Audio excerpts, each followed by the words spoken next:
Eu vou falar uma coisa só para vocês. Hoje, aqui no nosso projeto A Hora do H, Eleições 2022, é um momento muito especial.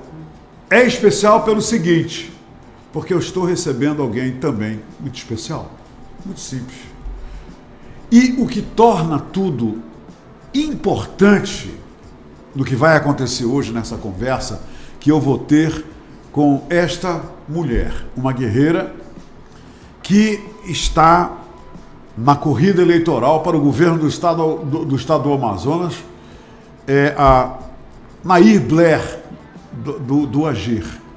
É um detalhe importante que eu quero deixar assim bem claro para vocês todos sobre essa conversa que vai acontecer a partir de agora. Uma mulher ousada, destemida, que está se colocando à disposição de todos os eleitores no estado do Amazonas para ocupar o maior cargo que uma pessoa, um indivíduo pode receber, como o poder que o povo tem de escolher o seu dirigente maior. Ela está fazendo isso. Mas eu acho que o que deve orientar essa conversa que eu vou ter com ela, essa é uma opinião minha. Eu tenho direito a ela, então eu vou usar e abusar dessa minha opinião. Eu acho que o que deve orientar o que vai acontecer hoje aqui, a Nair, né, colocando com muita transparência, colocando suas propostas, os seus planos, os seus porquês, é que, de repente, o perder ou ganhar perde sentido. E o que vai realmente vigorar no frigir dos ovos, seja qual for o resultado, é o exemplo que ela está dando para todas as mulheres, principalmente. Porque para mim é o seguinte, se a Nair pode, todas as mulheres do estado do Amazonas podem também. Esse é o exemplo. E uma outra coisa que é de suma importância e que vai ver muitas mulheres não estão nem cientes disso, não estão se tocando para isso. Sabe o que é? É a primeira vez nesses anos todos de jornalismo que eu me sento aqui numa bancada para entrevistar uma mulher que eu quero ser governador. Essa é a proposta dela. Me entrevista aí, Humberto, vamos conversar.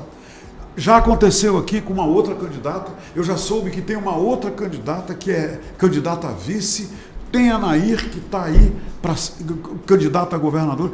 É uma campanha sui generis, minha gente. As mulheres estão sobressaindo, as mulheres estão saindo da obscuridade e com garra, com dinamismo, estão dizendo para os eleitores: eu quero ser a sua protagonista no governo. Eu acho isso muito legal. Eu não podia deixar de iniciar essa conversa com a Nair sem falar isso. Então, mulheres, vamos ouvir o que a Nair tem a dizer. Vamos ver qual é o poder que a Nair tem, porque é isso que ela está aqui para fazer, de encantar você, para você decidir ou não votar nela. Agora, uma coisa é certa, ela está aqui para todos nós, eleitores, que temos e devemos escolher com consciência e responsabilidade o nosso governador ou a nossa governadora. Bora bater um papo com ela? Fiquem atentos aí, tá bom? Nair Blair, bem-vinda. Que legal te receber. Eu não quis, vou logo te dizendo, eu não quis pegar o mini CV, olha, a Nair fez isso e aquilo, ela está propondo isso, eu acho que quem tem que fazer isso é você. Tá bom? Obrigada. Então, seja bem-vindo, eu estou muito feliz. Obrigada. Ainda mais por se tratar de uma mulher. E tudo que eu disse agora, eu disse de coração. Bem-vinda, tá, Nair? Obrigada. Obrigada ao Portal da Holanda, você, Humberto, ícone, né, da comunicação no estado do Amazonas. Tínhamos aí um grande parceiro e amigo em comum, nosso saudoso Jefferson Pérez. É verdade. Lembrando aqui que a última vez que nos vimos foi em 2002, lá no período da reeleição. E, né? Mas deixa saudades. Bom período, né? Boa lembrança, né, Nair? Boa lembrança, que você era uma pessoa muito estimada, muito querido por ele. Então, assim, poucas pessoas tinham assim um carinho e a reciprocidade desse carinho pelo senador, e você era uma delas. Então, obrigado, Nair. Fico feliz em revê-lo e vamos no bate-papo. Vamos embora. Nair, me diz uma coisa. A primeira coisa que a gente quer saber, eu vou ajeitar isso aqui, a entrevista inteirinha. Eu vou ajeitar. Nair, me diz uma coisa. Me diz uma coisa. Geralmente, né, o normal pra gente é ter aí um elenco de candidatos que tem todo um passado político. Pesado, né? É um passado que vem de... Eu fui governador, eu fui vereador, eu fui deputado estadual, fui federal, e lá senador, vem. vai embora. Aí me diz uma coisa, você é uma candidata que tem como característica inicial, né, uma imagem, uma persona política que, no meu entender, é pouco visível. Quer dizer, eu como jornalista, me surpreende de uma forma bem positiva, de repente, ver as mulheres, né, candidatas ao governo, maior número de mulheres, etc, etc. O que te motivou? O que te alavancou para amanhecer, olhar para o espelho e dizer para ti mesma, vou ser candidata ao governo do estado do Amazonas? Que força foi essa? A força foi porque a vida inteira, Humberto, assim que você sabe, eu trabalhei muitos anos com o nosso querido senador, já fui assessora técnica, também assistente, que eu comecei de baixo, voluntária, depois programas que hoje você pode aprender e conhece como jovem aprendiz, e vim militando desde nova, ali acompanhando, aprendendo, ensinando, e nesse período, né, que graças a Deus eu militando como uma pessoa simples do povo, mas que tinha ideias, projetos, eu sempre estava ali colocando à minha disposição, a minha juventude, o meu conhecimento, a minha garra naquele momento, e tive aí o reconhecimento de um homem brilhante, não desmerecendo os outros chefes que eu tive anteriormente, que todos eles sempre me respeitaram muito. Eu, de 89 até o ano de 2008, enquanto trabalhei como funcionária pública, como servidora pública, eu sempre tive assim, o respeito das pessoas que me contrataram.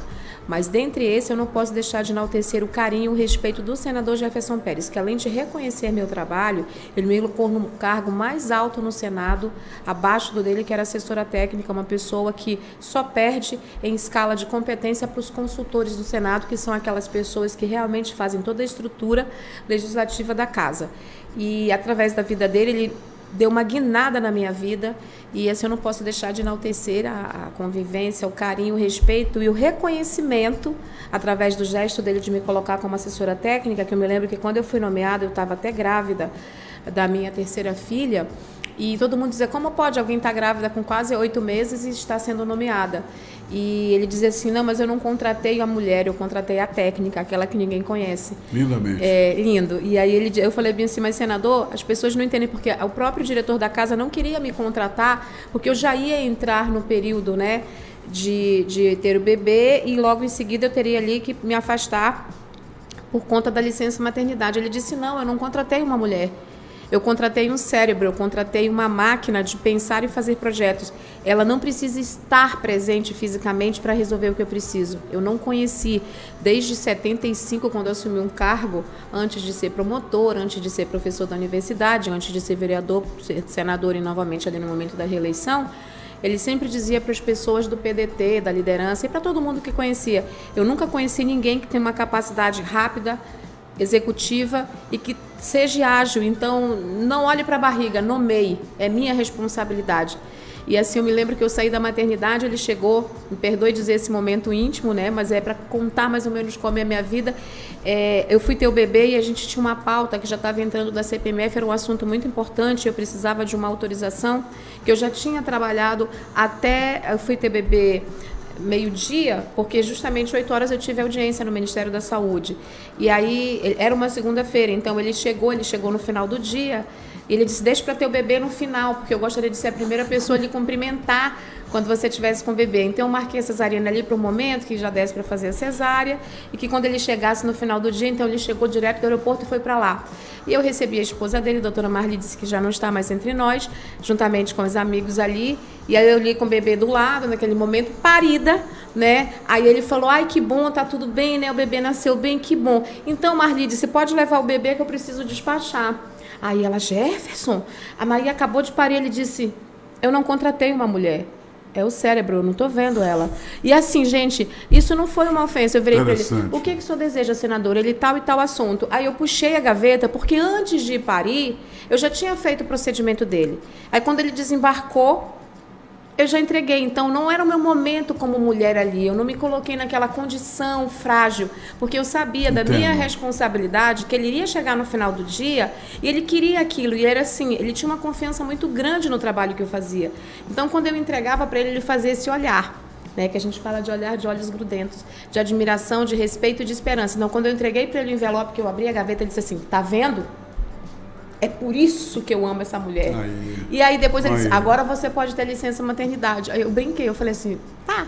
E assim, a partir disso, no outro dia que eu saí da maternidade, eu já passei de carro na frente do ministério e já deixei o documento assinado por ele e já protocolei os meninos sabendo que eu estava com o bebê no carro, que é tudo muito tranquilo, que Brasília tem essa diversidade, então você tem um drive-thru para fazer documentos, você tem essa agilidade que eu quero justamente trazer para o governo do estado. Essa praticidade de resolver as coisas, independente do teu impedimento ou não. E aí eu aprendi com isso com ele, então é muito gratificante. Ele me colocou na carreira administrativa e depois empresarial de uma maneira que só Jefferson Pérez sabia fazer, você sabe disso. Mas tu és menina de onde? De que local no Amazonas? Olha, eu nasci na Santa Casa. Aqui?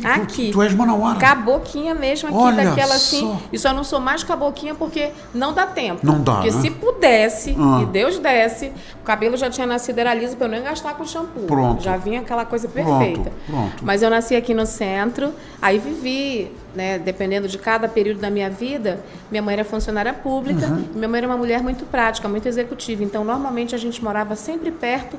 Se a gente nasceu naquele período de 1 a 2 anos, a gente ficava perto da maternidade ou de um atendimento público. Aí, naquele período, o Ipazéia mudou aqui para Duque de Caxias, ali, né? Aí ela foi morar ali já na 7, ali mais próximo, porque ela sempre ficava a 1 quilômetro do Ipazéia, ou a 2 quilômetros, no máximo 3 da escola. Porque caso ela tivesse algum impedimento por conta do trabalho, a gente poderia caminhar com alguém ou ir sozinho, no momento que já fosse mais maiorzinho. Tua mãe era funcionária pública de carreira, então? De carreira. Deixa eu dizer uma coisa, então.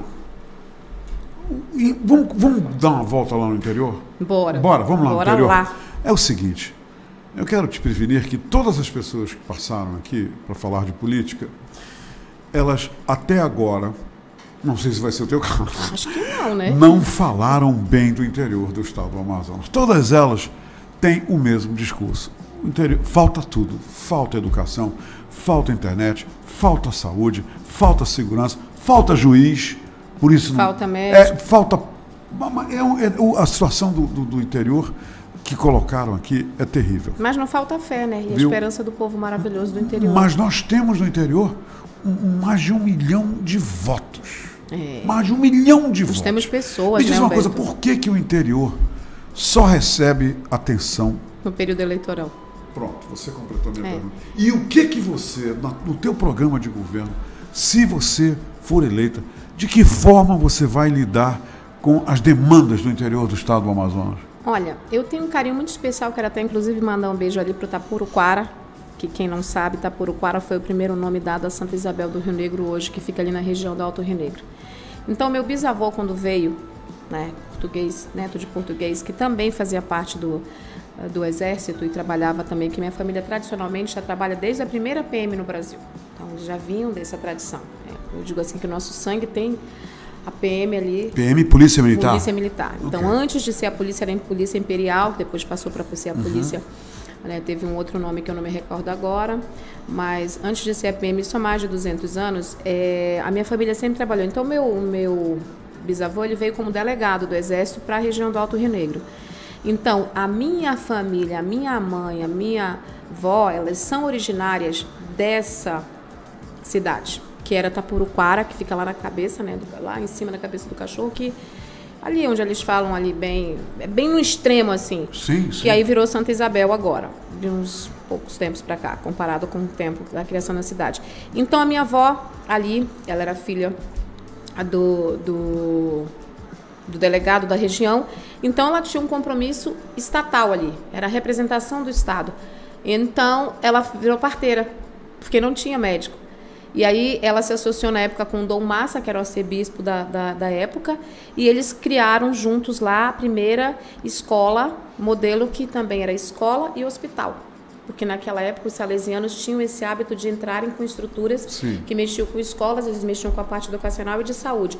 E minha mãe, com 5 anos, Joana Blair, começou a mexer, trabalhar, porque ela foi criada com o padrão de uma ONG que veio com alguns americanos que eram associados à Igreja Católica. E eles vinham para buscar realmente as inteligências do local e fazer ali o que podia. Então, ensinaram para ela já com 5 anos a manipular medicamentos. Depois ela se tornou farmacêutica por... Né? Tua mãe é indígena original, então? Não, ela nem é indígena. Nem é. Ela é porque eles são originários de Portugal e africanos, né? Que a gente Muito tem bem. uma descendência etíope. Muito e bem. eles vieram para justamente cumprir aquela determinação do governo. Sim. Aí, ela é nascida em Santa Isabel, então de indígena ela não tem nada. Ok. Mas o amor dela pela região, pelos índios, a minha mãe foi a primeira mulher a pisar no Pico da Neblina. A primeira mulher a catequizar índios. Então, assim, na minha casa, a vida inteira, eu sempre vi muita gente do interior. Mulheres para parir, pessoas que vinham fazer tratamento. Então, esse gosto pela ajuda, ela já é desde criança. Eu sempre vi o respeito muito grande. A minha mãe chegava às vezes 10, 11 horas da noite em casa, ela nem tomava banho, nem tirava o salto alto maravilhoso, que ela sempre foi uma mulher muito elegante, e já tinha que tirar algum índio que tinha sido preso. Ela vivia na delegacia, então ela conhecia juízes. A minha casa eram frequentadas por juízas, desembargadores, arcebispo e pessoas que de um modo geral ajudavam as pessoas. Então eu sempre tive esse clima de ajuda. Então quando teve aquele caso da FUNAI em 77 ali na tribo Alalaú, que morreram os funcionários da FUNAI, a reunião foi lá em casa. Então eu fiquei ali, apesar de naquela época eu ter 6, 7 anos, mas eu acompanhava o movimento e estrutura. Aí logo em seguida um parente próximo, não de sangue, mas por relação familiar, Fábio Lucena, que é de Barcelos, filho da avó Tília. Então eles tinham, grande Fábio, tu te lembra, né? A avó Tília ali na Constantino Neri, quando se reunia, era assim, a redezinha, o açaí e boas conversas, mas a prioridade para a população sempre era uma bandeira da família. Então eu venho dessa tradição de juntos tentarmos sempre fazer algo. E aquela política que eu via me agradava. Não era do conchavo, era de, independente de estarmos em Santa Isabel, São Gabriel, Barcelos, Manaus ou Brasília, o açaí, a rede e o respeito pela coisa pública. Aí logo em seguida, depois do tio Fábio ter autorizado por ele e pela avó Tília ter chamado de tio, né? Apesar de não sermos parentes, mas as duas avós eram comadres. Minha avó fez ali, boa parte de quem nasceu em Santa Isabel, de 50 anos para trás, mais de 90% ela fez o parto. Então tem um legado, né? Eu venho dessa tradição, desse legado. Hoje temos um parente próximo que está atualmente como prefeito de Barcelos, Pessoa Ímpar, que quando foi prefeito, ele está em Santa Isabel hoje, quando ele foi prefeito em Barcelos em 97, ele também presidiu a Associação Amazonense dos Municípios, que é o José Ribamar Fontes Beleza. O Zé Beleza, pessoa essa que faz um atendimento diferenciado, fala mais de 4 dialetos indígenas da região do Rio Negro. É um homem assim que atende a pessoa com muito amor. É uma pessoa assim que desde 88, eu me lembro, o Zé foi o nosso primeiro prefeito familiar e a gente sempre via admiração. Eu nunca vi carro de luxo, eu nunca vi falar em negociata, eu não via isso na nossa família. Eu via sempre o trabalho, o compromisso e a disposição do desenvolvimento, da venda do peixe ornamental, da busca pelo ouro, de deixar nos cofres públicos recursos. Então eu venho dessa tradição sempre de coisas positivas. Quer dizer, você tem uma experiência pessoal, já pessoal, com a convivência e a vivência no interior do estado. Que planos, Nair, você, criando uma situação hipotética, claro, você eleita governadora do estado do Amazonas, e eu acho que ao se preparar para colocar a sua candidatura, você deve conhecer muito bem a situação, a realidade em toda o Amazonas. Sim. Então, como você, governadora eleita, vai atacar com planos e projetos, o que você atacaria primeiro em termos de realizar para implementar a sua marca? Olha, eu vou voltar um pouco para trás. Eu trabalhei como representante da Associação dos Municípios. Quando eu assumi em 97, tinham 2 prefeituras, a de Barcelos e a de Manaus. Então eu trabalhava para o menor orçamento e para o maior orçamento. Eu ia ao Ministério da Saúde, da Justiça, Infraestrutura, Integração Nacional buscar recurso para Barcelos e para Manaus. O trabalho foi feito de maneira, e na época o Alfredo, nosso querido Alfredo Nascimento, era o prefeito. Ele era feito de sobremaneira que quando os dois prefeitos chegavam lá, mesmo da capital e da primeira capital do estado, que foi Barcelos, nós tínhamos ali o mesmo nível de tratamento, apesar dos recursos serem diferentes em função da estrutura das duas cidades. Mas o que eu aprendi ali, graças a esse trabalho? Eu fui convivendo e vendo que não existe prefeitura pequena ou grande, prefeitura é prefeitura. Problema é problema, né? E as pessoas não moram na União e nem no Estado, elas moram no município. É onde fica a base do problema.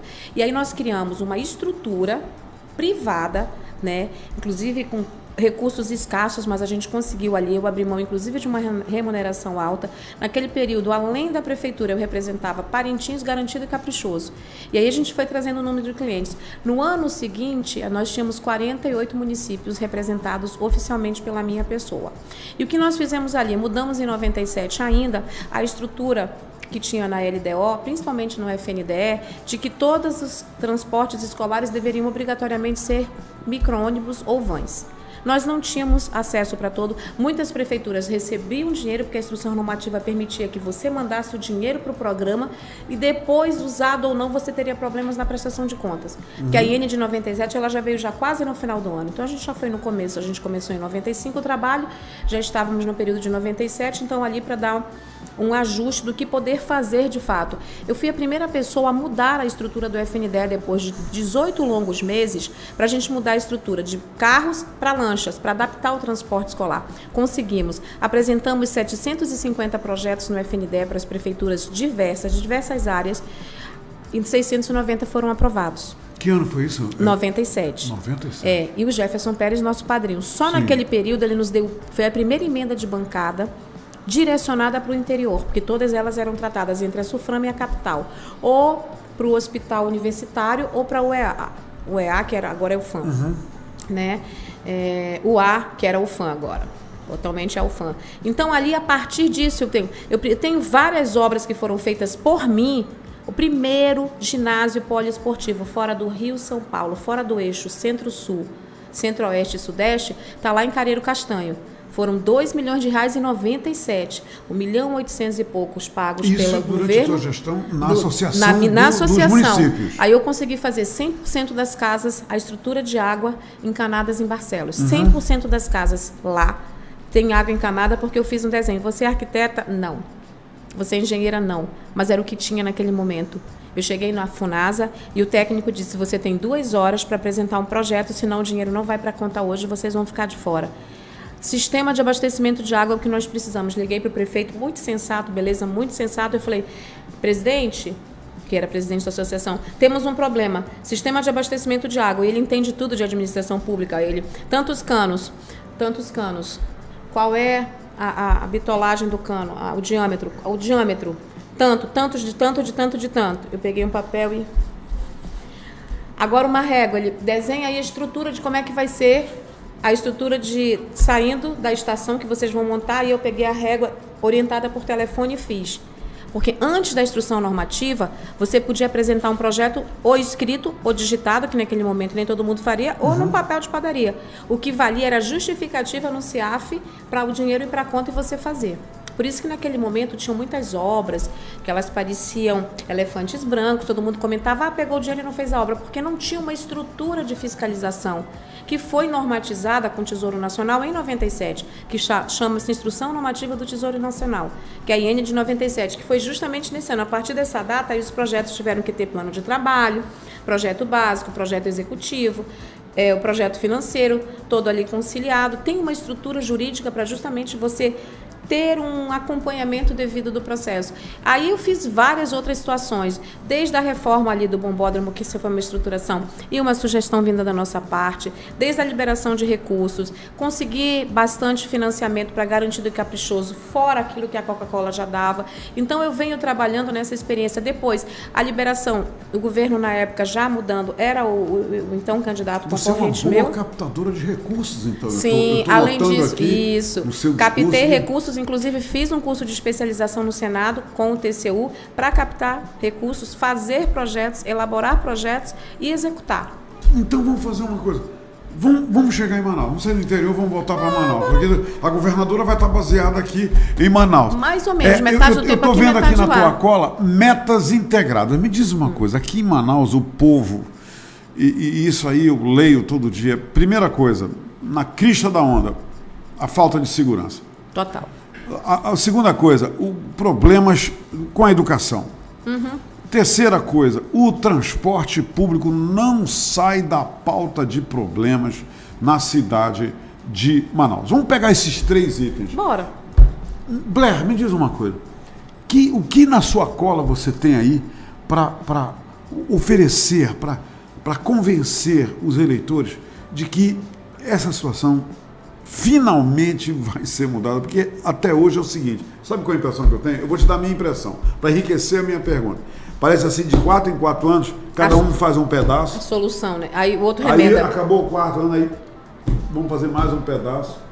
E pra o ficar nisso, pra problema não é resolvido integralmente, não é. Entendeu? Exatamente, mas coisa, é proposital, como né? governadora, quais são as tuas propostas para a saúde, para a segurança e para o transporte público? Olha, para iniciar, Humberto, tirar, porque você tem a mesma idade que eu, há 40 anos, minha gente, que eu espero o metrô de superfície, porque eu vi o projeto no momento de eleição. Isso já foi prometido com vigor, né? Isso já foi várias vezes. Vai sair, né? Aí teve uma vez que eu já estava na 3ª campanha do candidato, eu mesma como coordenadora virei, digo, sim, Maninho, tu não ganhou, tu não garante. Vem cá. Tu não prometeu o primeiro, tu não fez, como é que eu vou dizer agora? Aí foi aquele jargão, eu roubo mais fácil. Eu digo, não, porque o povo está reclamando.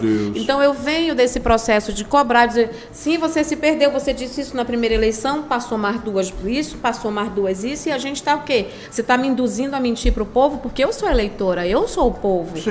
Não, isso aqui agora mudou porque agora o tempo. Então, assim, eu vejo que eles se preocupam muito com infraestrutura. E onde está esse projeto hoje em Blair, do metrô de superfície? Morreu? Botaram não, eu não sei o que eles fizeram, não. Até hoje eu estou esperando, eu não sei. Mas você vai fazer alguma coisa, Blair? Olha, tem que fazer, porque eu nem que seja, né? Não vou dizer a última coisa, porque tem muito a fazer, mas pelo amor de Deus, já botaram no meu coração esse desejo de ver, da Zona Leste, beirando aqui o centro, passava. Gente, eu vi o desenho e o design do projeto. E você já viu o motor de superfície em outros países, em outras cidades? Não, em todas as cidades. Eu paro lá no Rio de Janeiro, no centro, até fiz no meu Instagram.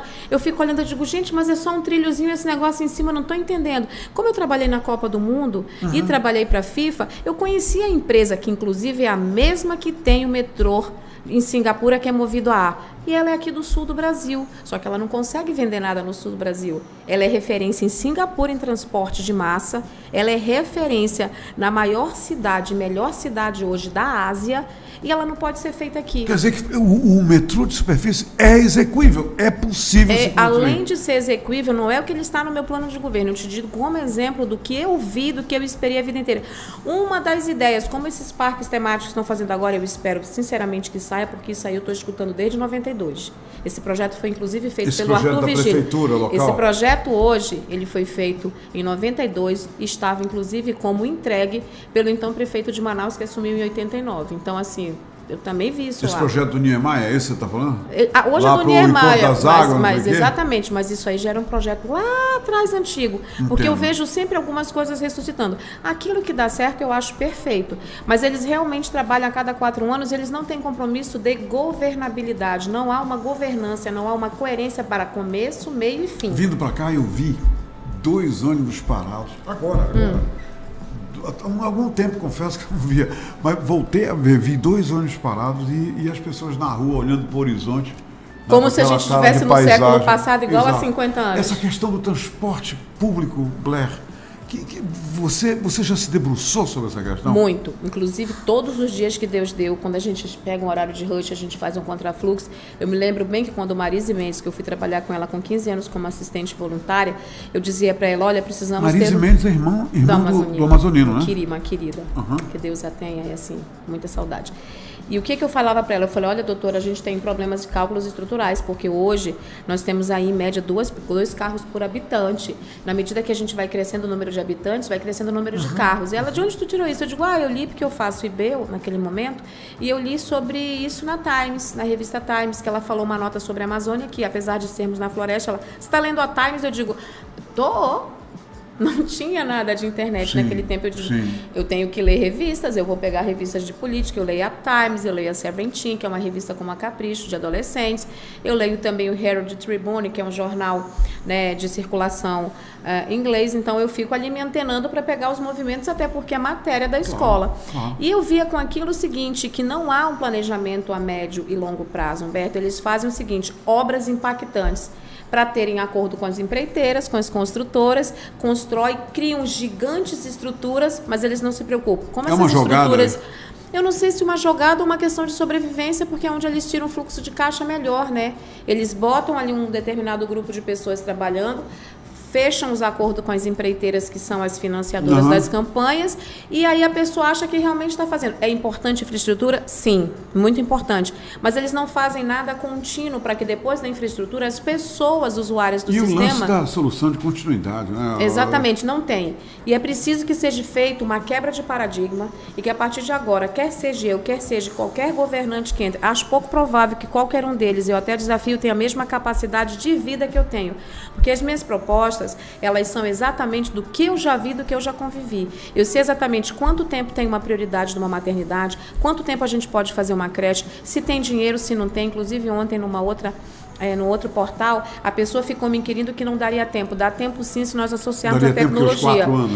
Dá tempo se a coisa está planejada, porque o meu plano de governo, eles são 5 ações específicas para eles começarem. Quais são, candidato? Ao contrário de tudo... São prioritárias? São prioritárias nessa ordem. Todo mundo fala de geração de emprego e renda, eu falo de renda.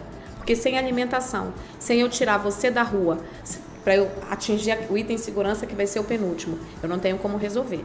Eu preciso cuidar da alimentação, porque hoje nós somos mais de 2 milhões, somos mais de 50% de amazonenses que estão abaixo da linha da pobreza. As pessoas dizem que esse número não existe. Isso é negacionismo. Ele existe sim, é real. Nós temos aí um problema sério na questão da saúde pós-pandemia. Que na realidade pós-pandemia para alguns, porque alguns decretos foram revogados, mas a pandemia não acabou no mundo. Não.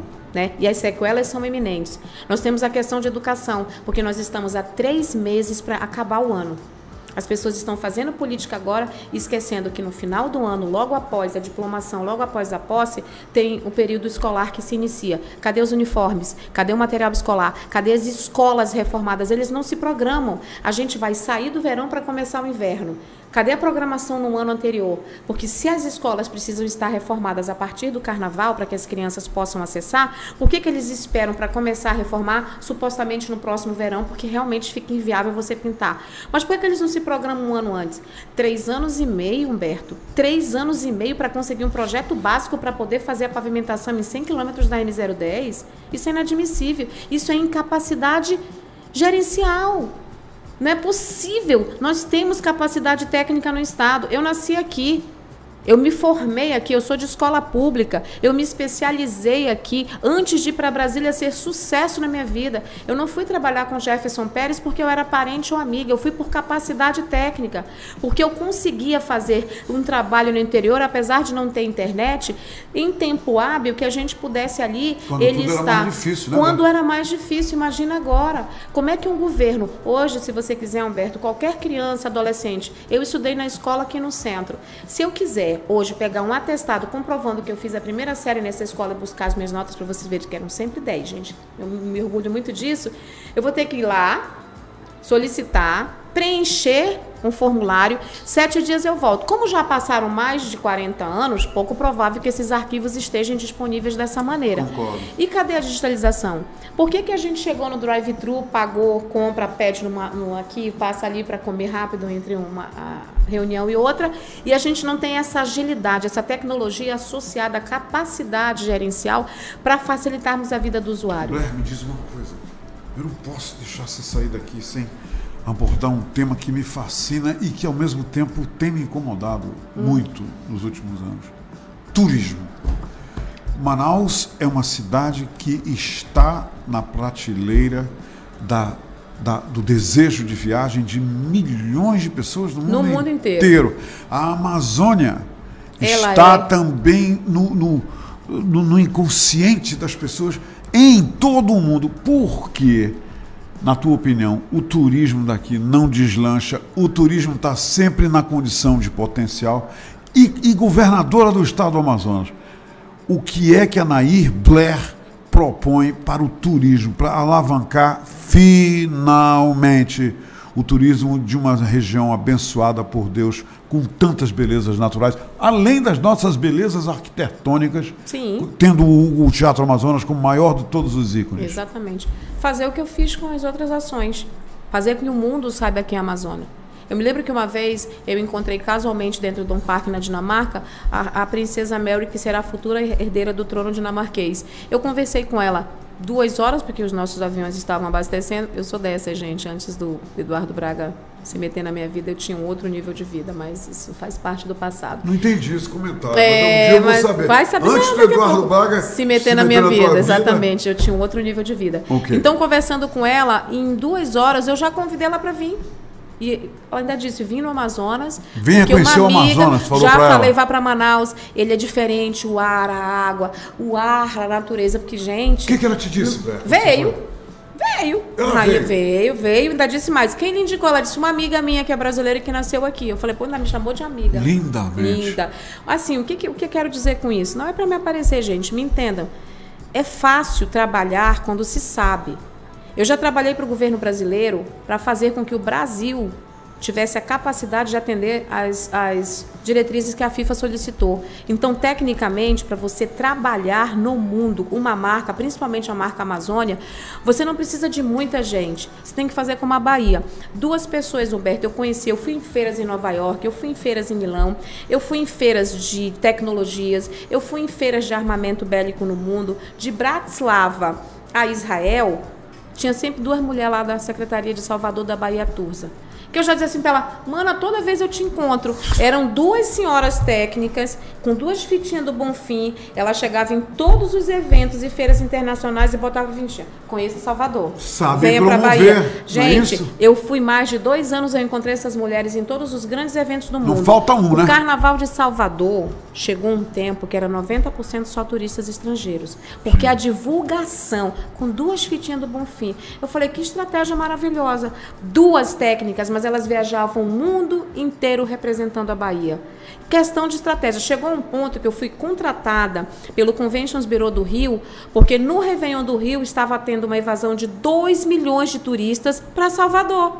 Aí o impacto disso economicamente era muito alto. Claro. Aí eu fui chamada pelo presidente da Rio Tour e pelo presidente do Conventions Bureau, disse, precisamos que a senhora resolva isso. Eu disse, então vamos melhorar a questão da segurança e o preço da hospedagem. Aí nós fizemos um pacote, reduzimos e fizemos um pacote diferenciado, porque o Rio de Janeiro, no período de Réveillon, estava custando 4 vezes mais que Nova York, que Paris, que outros centros de entretenimento no mundo. Eu falei, se você não baixar o preço para que o turismo interno use, você não precisa. Aí ele estava perdendo 2 milhões de turistas externos para o Rio de Janeiro, e no Carnaval ele estava perdendo 4 milhões de cariocas e fluminenses saindo para ir para outros lugares no Carnaval, ou seja, economicamente as pessoas que podem gastar estavam saindo para ir para outros lugares, e aí eles estavam tendo baixas absurdas. Então isso é questão de estrutura. Quando você vê que o sistema hoteleiro, de hospedagem, de informação não está bem, você tem que verificar. Se você sair aqui hoje, qualquer visitante, eu desafio, que já aconteceu comigo, se você pegar a divulgação da 123 milhas, te convidando para vir para Manaus, Humberto, ela tem uma foto que eu inclusive tirei, e mais tarde, se vocês quiserem, ou amanhã, já vai estar disponível no meu Instagram ou nas mídias sociais para vocês verem da realidade do que eu estou dizendo. Ela botou uma foto da Ponta Negra há 30 anos. Ah, publica isso, eu quero ver. Eu vou te mostrar. Há 30 anos. Publica, e essa foto não tem nenhuma infraestrutura. Ela diz assim, visite Manaus e você vê aquela Ponta Negra chifra. Candidata, o que você está dizendo é que Manaus é muito... mal divulgada. Muito mal divulgada. Gente, não existe nada mais lindo do que você visitar. Você sair daqui e ir a Navilhanas. Você não precisa fazer nada, basta que você entre e veja aquela imagem. Não, e o sobrevoo, vê aquele espaço. Não falo nem do sobrevoo, já estou falando de você e até de uma rabeta. Não tem nada mais lindo do que é o maior arquipélago em água doce do mundo. Não tem nada mais lindo do que você chegar em Barcelos, Humberto, e pegar aquela areia branca e aquela água preta e ficar medindo. Aquela sensação de natureza diferenciada. A Cinderela, lá, Cinderela não, a Bela Adormecida em São Gabriel. Chegar em Santa Isabel, que já é praticamente você se sente no fim do mundo, que até a cor da natureza é diferente. Ou seja, Parintins, tem Inhamundá. Maués lá? Não, Maués, o Guaraná. Maués, gente. Maués, quem não foi Maués, precisa ir. Presidente Figueiredo aqui do lado, Rio Preto, ou seja, tem. Não conheço todas as cidades, tá? Mas tudo que eu vi até hoje é maravilhoso. Por que não fazer diferente? Por que não criar, que é o que tem no nosso plano de governo, um turismo interno, mas com anfíbios, com aviões que você tenha preços competitivos? Já falei com uma gigante fabricante de aviões anfíbios e ele disse para mim o seguinte, através da Câmara de Comércio e através do consulado e da embaixada chinesa aqui, porque eu faço parte desse conselho lá como distribuidora de alguns produtos no Brasil. Olha, doutora, o problema lá no Amazonas é que todo mundo quer sempre levar vantagem. Se nós pudermos colocar os nossos preços, a gente tem interesse, a gente disponibiliza para a senhora em menos de um ano 30 aviões para a senhora fazer o turismo interno.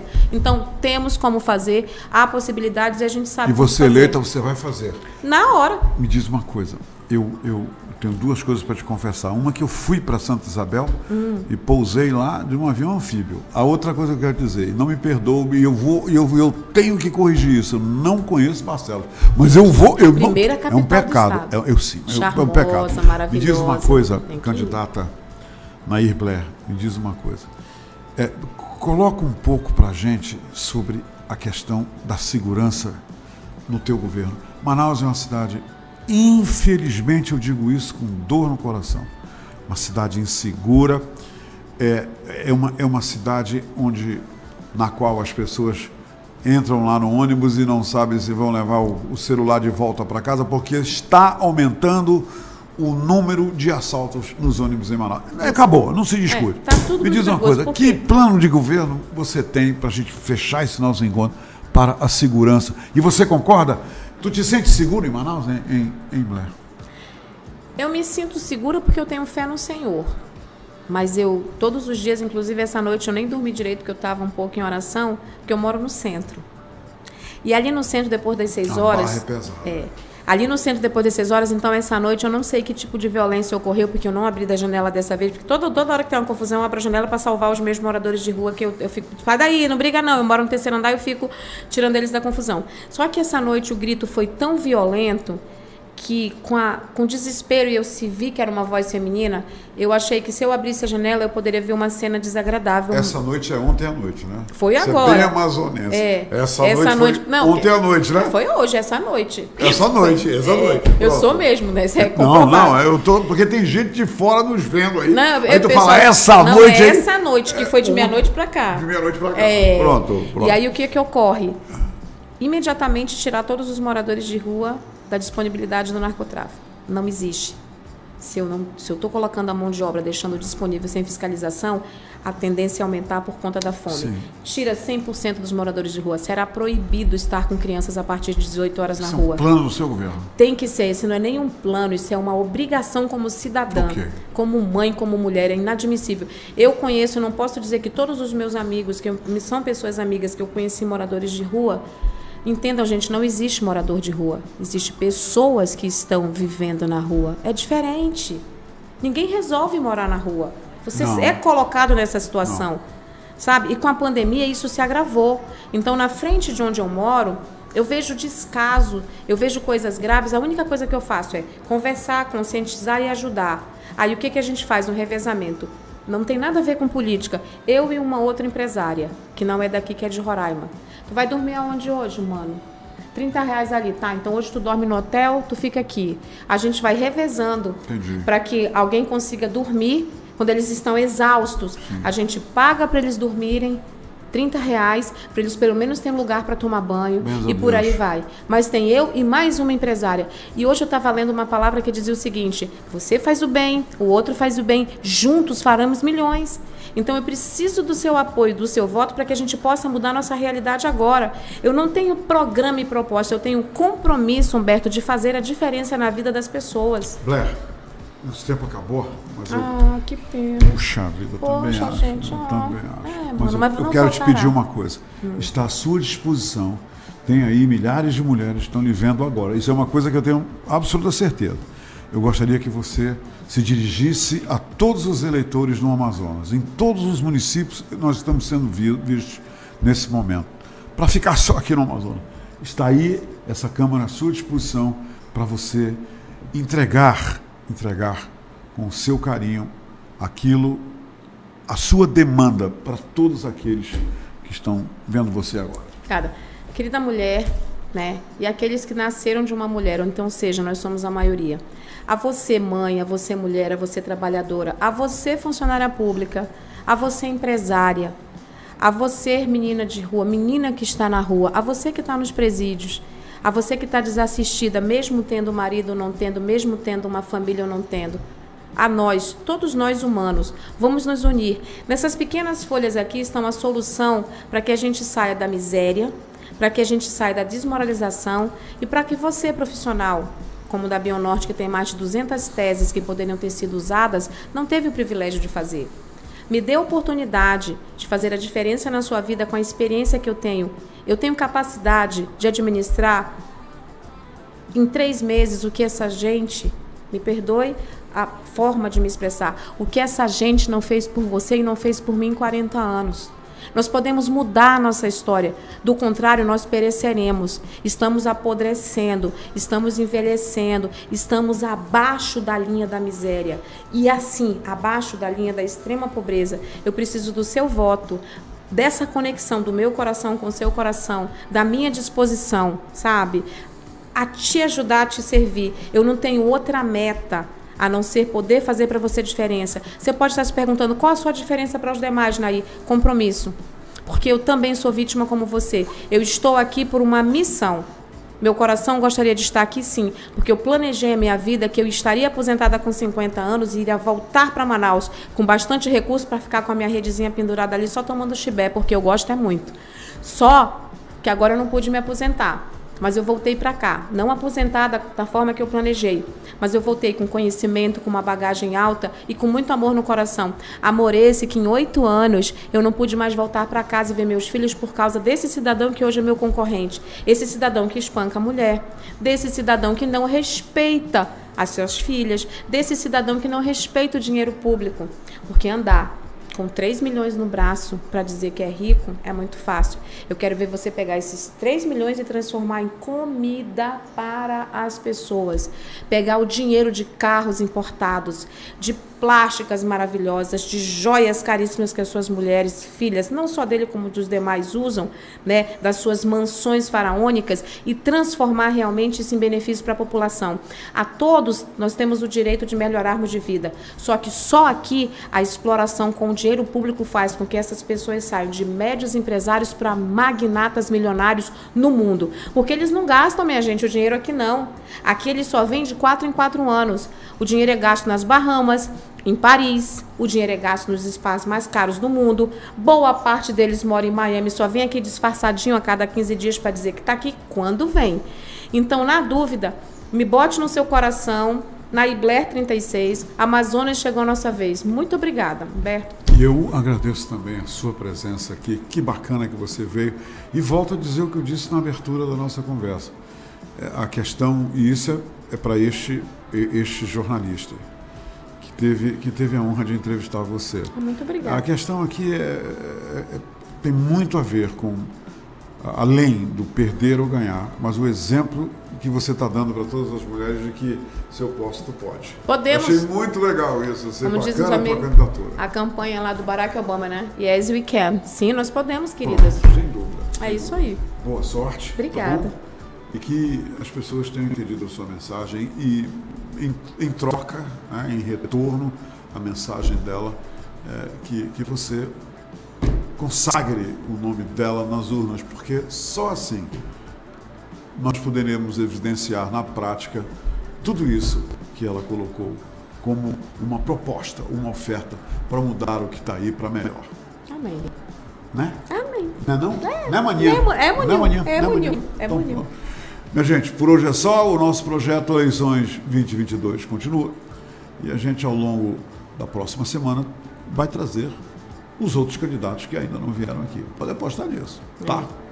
Bom dia para todos, boa tarde para todos, né? E até amanhã, se Papai do Céu permitir. Que seja assim, amém. É a segunda vez que ela completa o que eu vou dizer, tá vendo? Nós estamos em sintonia, eu e a Nair Blair. É isso aí. Até amanhã, gente. Obrigada. É, mano, mas é assim.